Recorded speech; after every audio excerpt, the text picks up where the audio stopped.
জগন্নাথ বিশ্ববিদ্যালয়ের শিক্ষার্থী ও সুবর্ণচরের সন্তান জোবায়েদ হোসেন হত্যার প্রতিবাদে মানববন্ধন অনুষ্ঠিত হয়েছে। রোববার সকালে নোয়াখালীর সুবর্ণচরে শহীদ জয়নাল আবেদীন সরকারি মডেল উচ্চ বিদ্যালয় প্রাঙ্গণে বিদ্যালয়ের বর্তমান ও প্রাক্তন শিক্ষার্থী, শিক্ষক ও স্থানীয় এলাকাবাসী এ মানববন্ধনে অংশ নেন। বিদ্যালয়ের প্রধান শিক্ষক কাজী নজরুল ইসলাম বলেন, জোবায়েদ ছিলেন নম্র, ভদ্র ও মেধাবী শিক্ষার্থী। গণঅভ্যুত্থানে তিনি সক্রিয় ভূমিকা রেখেছিলেন। এমন সাহসী তরুণকে নির্মমভাবে হত্যা করা হয়েছে। এর সুষ্ঠু তদন্ত করে দ্রুত হত্যাকারীদের শাস্তি নিশ্চিত করতে হবে। আন্দোলনের অগ্রভাগে নেতৃত্বে ছিল, আপনারা সবাই জানেন। তার বুকের মধ্যে এখনো তার হাতে প্ল্যাকার্ড, সবার আগে বাংলাদেশ।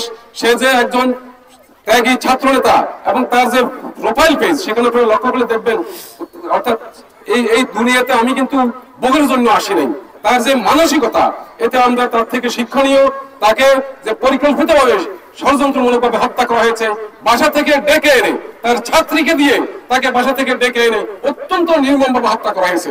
আমরা এই হত্যাকাণ্ডের গভীর নিন্দা প্রকাশ করছি এবং সমবেদনা জ্ঞাপন করছি।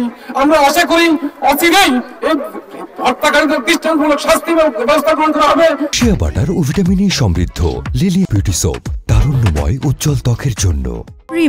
বক্তারা বলেন, জোবায়েদের নৃশংস হত্যাকাণ্ডে একটি সম্ভাবনাময় তরুণ জীবনের অকাল পরিসমাপ্তি ঘটেছে। এই হত্যাকাণ্ড কোনোভাবেই মেনে নেওয়া যায় না। আইন শৃঙ্খলা বাহিনীকে দ্রুত প্রকৃত অপরাধীদের শনাক্ত করে দৃষ্টান্তমূলক শাস্তির দাবি জানান তারা। পরিকল্পিত হত্যা এক জিনিস, পরিকল্পিত হত্যা আরেক জিনিস। তাকে পরিকল্পিতভাবে সুস্থ একদম সুন্দরভাবে হত্যা করছে ওরা। আমরা এই দৃষ্টান্তমূলক শাস্তি দাবি করতেছি। আমি আমার ব্যাচমেট পক্ষ থেকে, সিনিয়রদের সবার পক্ষ থেকে ওরা তার মাগফিরাত কামনা করতেছি। আল্লাহকে ব্যস্ত নসিব করুক।